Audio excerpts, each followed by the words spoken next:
श्रद्धा Singh ma'am को उनके श्री चरणों में प्रणाम करता हूँ। आप सभी जूनियरों का हम अभिवादन व स्वागत करते हुए आज जो है भारतीय ज्ञान परंपरा एवं नई शिक्षा नीति जो हमारा सब टाइटल था उसमें हम कुछ कहना चाहते हैं जो कि बहुत ही महत्वपूर्ण है। जैसा कि अभी अभी आनंद जी ने कहा और मेरा भी नाम है आनंद। हमारा और इनका साथ यहाँ पे लगभग 2017 से चल रहा है और बहुत ही अच्छा सहयोग है कि टीवी कॉलेज में इतना लंबा समय मिलाना वो ज्ञान की ऊंचाई की तरफ ले जाता है। तो भारतीय ज्ञान की परंपरा जो है, परंपरा का मतलब है कि जो हम अपनी पीढ़ी से अगली पीढ़ी में सौंपते हैं, एक पीढ़ी से दूसरी पीढ़ी में स्थानांतरित होते चला जाता है, उसमें अतिरिक्त कोई प्रयास हमको न करना पड़े। ऐसा नहीं है कि हम सीखें, जैसे होता है ना कि कुछ व्यवहार हम घर से सीख लेते हैं, कुछ व्यवहार हम यहाँ गार्जियन अपने गुरुओं से सीख लेते हैं, गार्जियन से सीखते हैं, अपने सीनियर से सीखते हैं। हम लोग यहाँ टीवी कॉलेज में आते आते बहुत सारी चीज़ों को ऐसे ही जान गए, सीख गए, व्यक्त करने लगे या इतने बड़े मंचों में अपने आप को प्रस्तुत करने लगे कि हमको पता ही नहीं चला कि हम कितने परिवर्तित हो गए। तो ये एक परंपरा है और ज्ञान है कि किसी चीज़ को आप जान लीजिए लेकिन उसको जो है व्यवहारिक पक्षों में बदलना चाहिए।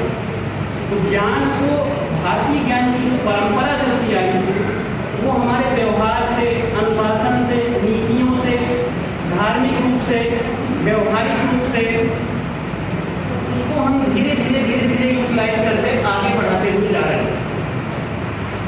जब ये नई तकनीकी के समय आया, जैसे कि अभी अभी बनी है 1986 आई, 1959 आया, 1992 आया, नई शिक्षा नीति फिर 2020 लागू हुई है। तो इसमें जो है ज्ञान को हम किस प्रकार से आधुनिकता से, टेक्नोलॉजी से जोड़ते हुए उसको कन्वर्ट करें और उसको व्यापक रूप दें कि आज की दुनिया में भी हम आज के समय में भी जैसे भारत पहले ही विश्व गुरु रहा करता था, आज भी वह विश्व गुरु के दर्जा को प्राप्त कर सके और नई तकनीकी में जैसे अमेरिका है, ऑस्ट्रेलिया है, चाइना है, इन सभी रूस है, इन सभी के से भी हम आगे जा सकें। अभी अभी आप देखे होंगे कि नासा से या अंतरिक्ष से कौन आया है, सुनीता विलियम्स और बिल मोर जी आए।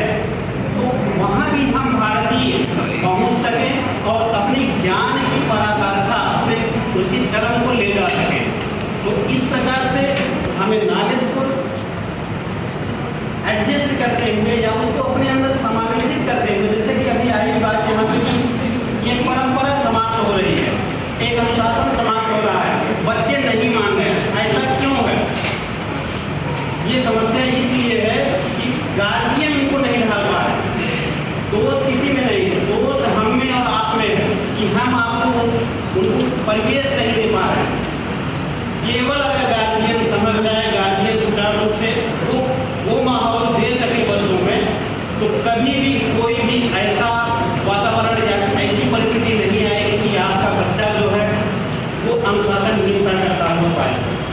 जिनके बच्चे हैं आगे जाते हैं, हम यही देखते हैं, हम लोग भी यहाँ पे घर पे जो मिला उससे ज़्यादा तो हम लोगों को यहाँ भी मिल रहा है। हर समय अपना गार्जियन समझ के हम लोग सीखने का प्रयास करते हैं। कभी कभी यहाँ पे हम लोगों को डांट खूब पड़ती है, आप लोग थोड़े में नाराज हो जाते होंगे, लेकिन हम लोग जब आते हैं पेट भर के खा के तब जाते हैं। तो ऐसा नहीं है, लेकिन उससे बहुत कुछ सीखने को मिलता है। तो वही चीज़ हम करेंगे कि हम अपनी अगली पीढ़ी में अनुशासन देंगे और स्वयं को अनुशासित करते हुए अपनी अगली पीढ़ी को अनुशासन प्रदान करेंगे। तो उससे हमारा जो है हमारे देश का भविष्य संवरेगा।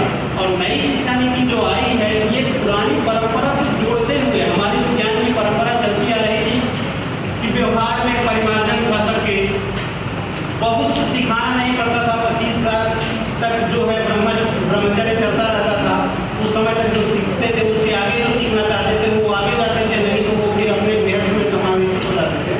उसी प्रकार से आजकल भी भौतिकवाद के समय होते हुए भी हमको क्या करना है कि केवल अर्थ